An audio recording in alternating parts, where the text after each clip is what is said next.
Hello friends, उम्मीद है आप सभी लोग अच्छे होंगे। आप सभी लोगों का बिहार स्पेशल के क्लास में स्वागत है। बहुत बहुत अभिनंदन है आप सभी लोगों का। तो चलिए हम लोग शुरुआत करते हैं। बिहार का एक सामान्य परिचय है और बिहार का सामान्य परिचय आज हम समाप्त कर देंगे, है ना। आप भी सोच रहे होंगे कि कितना लंबा ये जो क्लास है वो चल रहा है ना। तो चलिए यहाँ पर हम लोग देखते हैं। चलिए यहाँ पर हम लोग शुरुआत करें। 4.0 के लिए क्लास हो जाता है और 4.0 में इस बार चूकना नहीं है, एकदम चूकना नहीं है। चाहे प्रश्नों का स्तर कितना भी हो जाए, हमें कटअप पीआरटी में 120 लेकर के आना है ना, जिसमें 90 हमारा एकदम सही होना चाहिए। 120 में 90 प्लस जो है वह सही होना चाहिए। और यहाँ जो 40 प्रश्न पूछे जाते हैं जीएस में, कम से कम 32 प्लस होना चाहिए, तब जाकर के आपका रिजल्ट होगा। और सब्जेक्ट कम्बिनेशन में कम से कम 65 और 70 के बीच में अगर आ जाए और इतना 32 आ जाए तो फिर आपसे रिजल्ट जो है छूटेगा नहीं, है ना। जिस तरीके से अभी रिजल्ट आया और कटअप भी देख रहे हैं, कटअप में बहुत हेरा फेरी हुआ। तो कटअप को पार करने के लिए आपको सेल्फ स्टडी करना पड़ेगा और सही तरीके से पढ़ना पड़ेगा, सही किताबों के साथ पढ़ना पड़ेगा। और सबसे जो ज़्यादा ज़रूरी है, कम से कम 8 से 10 घंटा 12 घंटा जितना कैपेसिटी आप बैठिए पढ़िए। सेल्फ स्टडी पर ही यह जॉब जो है वो निर्भर करता है। सेल्फ स्टडी करेंगे तब जा कर के आपका रिजल्ट जो है वो रिजल्ट हो जाएगा, है ना। तो चलिए हम लोग देखते हैं बिहार की प्रमुख रामसर साइट। तो बिहार की जो सबसे पहला जो रामसर साइट मिला, वह रामसर साइट हो जाता है कांवर झील को मिला। कांवर झील को 2020 में रामसर साइट घोषित किया गया और ये बिहार का पहला रामसर साइट हो जाएगा, है ना, जिसको हम लोग कांवर झील बोलते हैं, जो यहाँ पर है बेगूसराय में। और यह भारत का 39वां रामसर साइट हो जाता है, जो इम्पोर्टेंट है। अभी तक वर्तमान में 2024 चल रहा है, अभी तक बिहार में 3 ही रामसर साइट घोषित किए गए हैं और तीनों रामसर साइट आपको दिख रहा है। नागी पक्षी अभ्यारण्य और नकटी पक्षी अभ्यारण्य जो जमुई में है, यहाँ पे आप देख सकते हैं। ये हो जाएगा नागी और ये हो जाएगा नकटी, जमुई में स्थित है। और इस तरीके से 2024 में से रामसर साइट घोषित किया गया। इस तरीके से देखा जाए तो बिहार में 3 रामसर साइट हो जाते हैं, है ना। चलिए आगे बढ़ते हैं हम लोग। बिहार के यूनेस्को विश्व धरोहर स्थल महाबोधि मंदिर परिसर को, यानी कि बोध गया को 2002 में यूनेस्को विश्व धरोहर स्थल में इसको शामिल किया गया। जो आप देख रहे हैं यहाँ पर महाबोधि मंदिर परिसर है, इसको 2002 में शामिल किया गया। पूछा जाता है, बहुत बार प्रश्न पूछा गया है कि यूनेस्को विश्व धरोहर स्थल में ये जो महाबोधि मंदिर है कब घोषित शामिल किया गया, तो ये शामिल किया गया 2002 में। और यहाँ पर नालंदा विश्वविद्यालय के जो प्राचीन खंडहर जिससे आप यहाँ पे देख रहे हैं, है ना, ये देख रहे हैं, इसको शामिल किया गया वर्ष 2016 में शामिल किया गया। इसको 2016 में शामिल किया गया और बोध गया को 2002 में शामिल किया गया, याद रखिएगा, है ना। चलिए आगे बढ़ते हैं हम लोग। चलिए यहाँ से हम लोग देखते हैं बिहार की प्रसिद्ध पेंटिंग हो जाएगा। देखिए इसको मधुबनी पेंटिंग को मिथिला पेंटिंग के नाम से भी जानते हैं। मधुबनी पेंटिंग को मिथिला पेंटिंग के नाम से जानते हैं, मिथिला। और मिथिला पेंटिंग जो है यह मिथिला की लोक कला हो जाएगा। जब आप बीपीएससी का मेंस का पेपर देते हैं तो वहाँ पर कला से संबंधित प्रश्न पूछे जाते हैं, जिसमें एक बिहार की कला में मिथिला पेंटिंग भी हो जाएगा, है ना। और उसके बाद पटना कलम भी है, मौर्य कला भी है और पाल कला भी है ना। तो ये पूछा जाता है। तो फिलहाल हम लोग अभी ये मधुबनी पेंटिंग देख रहे हैं। और मधुबनी पेंटिंग जो है ये दरभंगा, पूर्णिया, सहरसा, मुजफ्फरपुर और मधुबनी के क्षेत्र में यहाँ की प्रमुख चित्रकारी होती है। यहाँ पर जैसे कुछ ऐसे भी नाम हैं ख़ास करके अगर हम लोग बात करें तो जो मिथिला पेंटिंग है इसमें 90% महिलाएं ही इसमें संलिप्त हैं। 90% जो महिलाएं हैं इस काम में वो संलिप्त हैं। जैसे में अगर आप देखिएगा तो कलाकार में देखिएगा तो कलाकार में यहाँ पर कौशल्या देवी है, एक कौशल्या देवी है, नाम भी देख लीजिए, हो सकता है कभी कभी पूछे। और एक नाम है सिया देवी, सिया देवी हैं। और एक नाम है शशिकला देवी। और शशिकला देवी की जो चित्रकला है, इनकी जो चित्र का प्रदर्शनी है जापान में भी हुआ था, ये जापान में हुआ था, है ना। और एक दो नाम और भी है, जैसे गंगा देवी हो गई, यानी कि मधुबनी पेंटिंग की ये लोग कलाकार हैं। और यहाँ पे एक जगदम्बा देवी भी हो जाती हैं, जगदम्बा देवी हो जाती हैं। इस तरीके से इस कला से संबंधित ये जो महिलाएं हैं वह संलिप्त हैं, इस काम में बहुत ही ज़्यादा ये लोग हुनर रखती हैं, ये सारे लोग।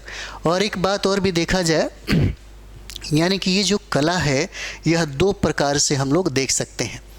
यह जो कला है 2 प्रकार से, जैसे कहें तो एक हो जाता है जिसको हम लोग भित्ति चित्र कहते हैं, भित्ति चित्र कहते हैं।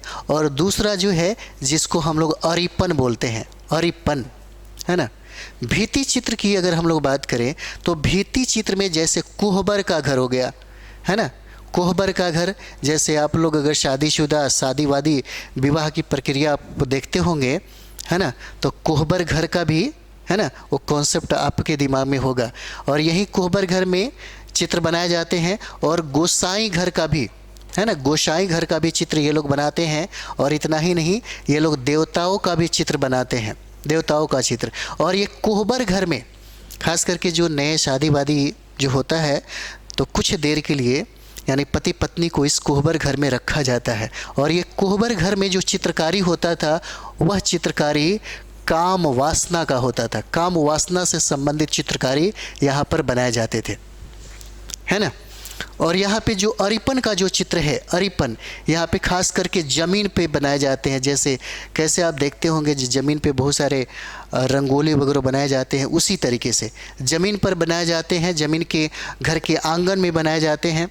और ये जो चित्रकारी होता था जैसे चावल के पानी से, चावल के पानी से अलग अलग कलर में इसको मतलब डेवलप करके बनाए जाते थे। और ख़ास करके यहाँ पे पशु और पंछी के चित्र यहाँ पर बनाए जाते थे यहीं पर, है ना। और एक चीज़ और भी है, जैसे हम लोग यहाँ पे देखते हैं टिकुली कला, है ना। क्या टिकुली पेंटिंग हो जाता है। और टिकुली पेंटिंग का संबंध किससे है तो पटना से है। एक चीज़ और भी आपको पता होगा, यहाँ पर एक मंजूसा शैली है। और ये मंजूसा शैली का जो संबंध है यह भागलपुर से है, यह हो जाएगा भागलपुर से। इस बार प्रश्न पूछा हुआ था 70 बीपीसी में, पूछा हुआ था यहाँ पर कि बिहुला बिसहरी का चित्र, बिहुला, है ना, बिहुला बिसहरी का चित्र जो है, बिसहरी का चित्र का संबंध किस ज़िले से है तो ये भागलपुर हो जाता है यहाँ पर, है ना। चलिए आगे देखते हैं हम लोग। यहाँ से प्रश्न पूछे जाते हैं। बिहार के जीआई टैग हैं, जो उत्पाद है इन सारे को मिला हुआ है ना। जैसे सिक्की घास का शिल्प जो है इसको जीआई टैग मिला है, सुजनी कढ़ाई को मिला है, भागलपुरी जर्दालू आम, भागलपुर में जाएंगे तो वहाँ पे जर्दालू आम एक विशेषता ही है इस जर्दालू आम की, है ना। और यह जर्दालू आम देश में ही नहीं बल्कि विदेश में इसका सबसे ज़्यादा डिमांड है। भागलपुरी सिल्क, इसीलिए भागलपुर को सिल्क सिटी के नाम से जाना जाता है। यहाँ पे कतरनी चावल को भी जीआई टैग प्राप्त है ना। खाई के मगहिया पान, तो मगही पान को भी जीआई टैग प्राप्त है। मुजफ्फरपुर का शाही लीची, मुजफ्फरपुर का शाही लीची, इसको जीआई टैग प्राप्त है। नवादा में मगही पान आपको मिलते हैं, नवादा में। सिलाव का खाजा, जैसे आप यहाँ पर देखिएगा तो नालंदा में एक छोटा सा शहर है सिलाव, जहाँ पे एक जगह है और वहीं पे सिलाव का खाजा मिलता है, बहुत ही फेमस है। मधुबनी पेंटिंग जो हम लोग अभी किए, और पीपली कला, उसके बाद सिक्की घास के लोगो, मंजूसा आर्ट हो जाएगा, है ना, और पिपली वर्क लोगो और सुजनी कढ़ाई लोगो हो जाएगा। मिथिला मखाना, मिथिला मखाना को जीआई टैग प्राप्त हुआ। मरचा धान जो पश्चिमी चंपारण में बहुत ही ज़्यादा फेमस है, पश्चिमी चंपारण में बहुत ही ज़्यादा फेमस है, यहाँ पर मिला, है ना।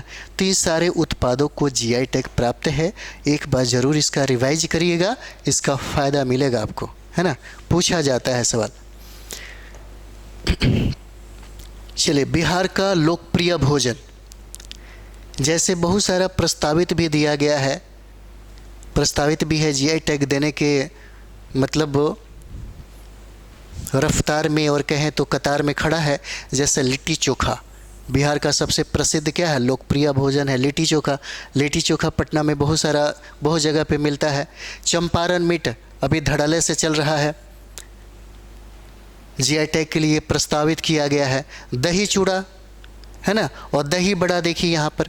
उसके बाद खिचड़ी, पिट्ठा जो खास करके सर्दियों के मौसम में खाया जाता है, गर्मी में सत्तू शरबत, और यहाँ पर देखिए मछली, और यहाँ पे अनारसा, है ना, मालपुआ, लाई जो ठंडी के मौसम में ज़्यादा मिलते हैं, पड़ोकिया एक पर्व होता है तीज वगैरह, उसमें अधिकतर मिलेगा आपको। मखाना का खीर बहुत ही टेस्टी होता है।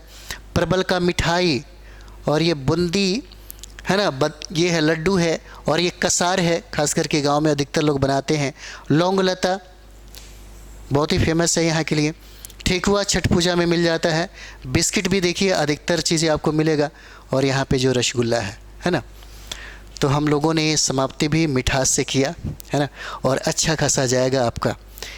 और हम यही कहेंगे कि 10 से 12 घंटा डेली पढ़िए, 10 से 12 घंटा डेली पढ़िए, और सबसे ज़्यादा वर्क आपका सेल्फ स्टडी का होना चाहिए।